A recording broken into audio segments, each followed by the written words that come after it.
राधे राधे।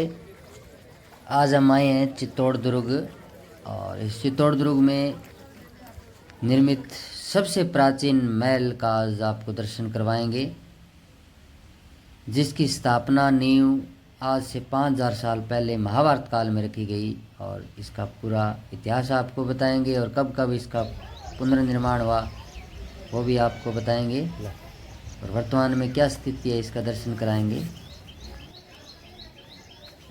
ये है सबसे पुराना किला चित्तौड़गढ़ दुर्ग के अंदर।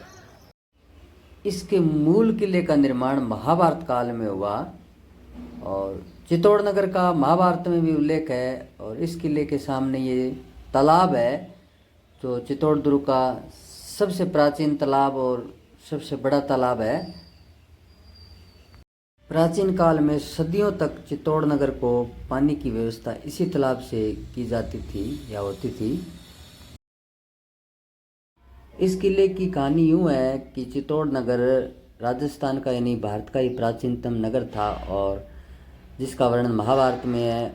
ईसा पूर्व मौर्यों ने भारत पर 700 वर्ष शासन किया और 184 ईस्वी में मौर्यों का पतन हो गया और परवर्ती मौर्य भारत के अन्य क्षेत्रों में चले गए। कुछ मौर्य राजस्थान में आए और उन्होंने चित्तौड़ पर शासन किया।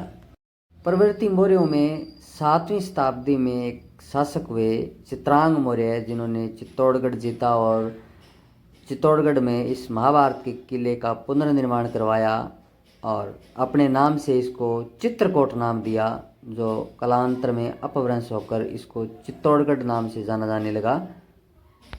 प्राचीन काल में यह शहर नगरी नाम से जाना जाता था और चित्रांग मौर्य ने जब इस किले का निर्माण करवाया और अपभ्रंश होकर इस चित्रकूट को चित्तौड़गढ़ कहा जाने लगा, तब से इस शहर का नाम चित्तौड़गढ़ पड़ा। चित्रांग मौर्य का यह किला वर्तमान में खंडर है और इसकी नींव बची है। किले का थोड़ा सा पार्ट ये जो सामने देख रहे हो ये बचा हुआ है, लेकिन इसकी छत गिर गई है।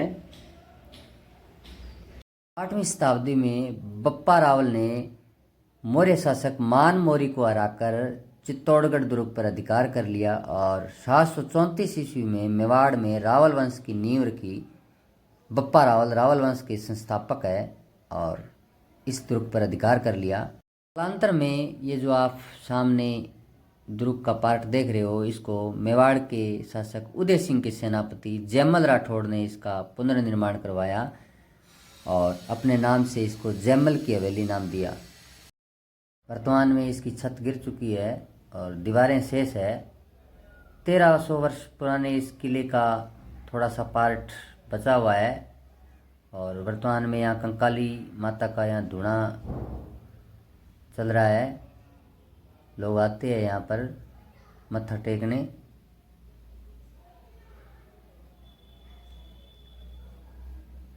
तीन मंजिलें इस किले की, अंतिम मंजिल की छत बची हुई है। जयमल राठौड़ उदय सिंह के सेनापति थे और यही दुर्ग का हिस्सा जयमल की हवेली पुकारा जाने लगा और बाकी का जो आप पार्ट देखने जा रहे हो ये खंडर बन गया है। 1300 वर्ष पहले इस किले का निर्माण मेसा के पठार पर एक कोने में किया। ये जो आप देखने जा रहे हो, यहाँ से पूरा चित्तौड़ शहर दिखाई देता है और 3 मंजिलें इस किले का निर्माण करवाया। उदय सिंह से पहले मेवाड़ के शासक जैत्र सिंह, तेज सिंह और समर सिंह इस किले में रहे और जयमल राठौड़ के बाद मेवाड़ के सेनापति इस किले में रहते थे। ये इस किले का मुख्य दरवाज़ा है जो बाहर सड़क पे खुलता है, जिसका निर्माण जयमल राठौड़ ने करवाया। यह तालाब चित्रांग तालाब है जिसका निर्माण चित्रांग मौर्य ने करवाया और अपने नाम से इसको चित्रांग तालाब दिया और इसी के किनारे महाभारत काल के खंडर किले का पुनर्निर्माण करवाकर और अपने नाम से उसको चित्रकूट नाम दिया। ये था चित्रकूट का किला और चित्रांग तालाब जो मौर्य वंश की देन है और चित्तौड़ दुर्ग के सबसे प्राचीन स्थल है जिसका आज आपको दर्शन करवाया। फिर एक नई वीडियो के साथ मैं आपके सामने रूबरू होऊंगा। तब तक के लिए राधे राधे, जय श्री राधे, जय श्री राधे।